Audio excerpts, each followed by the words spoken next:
Hello everyone, welcome to the channel Upgraded Than Yesterday. Today we are going to learn about what is deadlock in Java multithreading.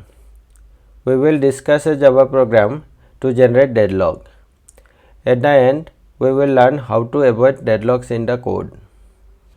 What is deadlock in Java multithreading?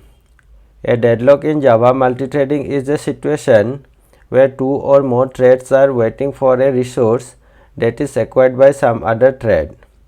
In simple words, suppose there are two threads, thread A and thread B. Suppose the thread A is waiting for a resource that is held by thread B, and again the thread B is waiting for a resource that is held by thread A. Then both the thread A and thread B is in deadlock. A deadlock typically happens when below four conditions are present together in a program. Mutual exclusion. Mutual exclusion means only one thread can access a resource and all other threads keeps waiting for the resource until it is released. Mutual exclusion can be achieved by synchronized method, synchronized blocks or reentrant locks. Hold and wait. This is a condition where a thread holds a resource and waits for another resource. No preemption. This is a condition where there is no way to release the resource from the holding threads forcibly. For example, there is no way to take back the lock when a thread enters in synchronized area. Circular wait. This is a situation where thread A waits for a resource that is held by the thread B, and again the thread B waits for the resource that is held by thread A. Let's write a small Java program to get the deadlock. Here is a class deadlock example is having two static variables lock1 and lock2. Inside the main method, two threads T1 and T2 are defined. The thread T1 first acquires the lock lock1 and then sleeps for 100 milliseconds. This sleep is needed so that the thread 2 can acquire the lock lock2. Once the thread T1 wakes up, it goes to acquire the lock lock2. Similarly, the thread T2 first acquires the lock lock2 and then sleep for 100 milliseconds and then try to acquire the lock lock1. Now let's check if this program has those four conditions which causes the deadlock. First condition, mutual exclusion. Look at the arrows. Here each thread has nested synchronized blocks. The synchronized keyword guarantees the mutual exclusion. Only one thread will be able to access the code block at a time. Second condition, hold and wait.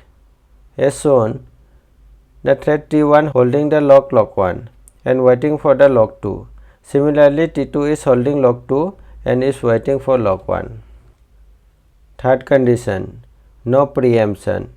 Here both the threads T1 and T2 is holding a lock and went on sleep for 100 milliseconds inside the synchronized block.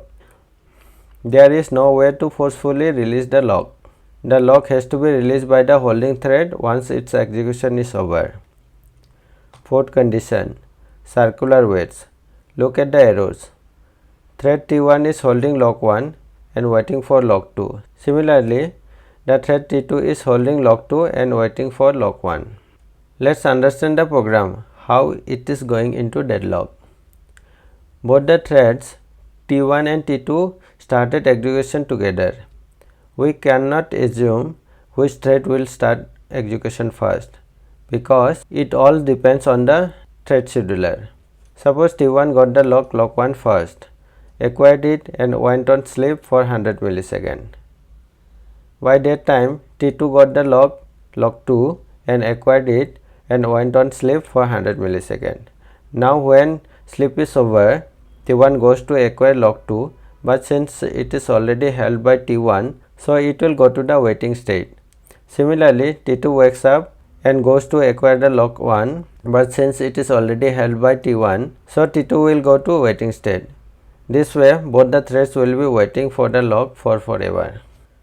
Now let's understand how to avoid deadlocks while writing a program.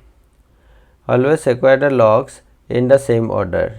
The previously discussed program will not go to the deadlock if both the threads acquire the lock, lock1 and lock2 on the same order.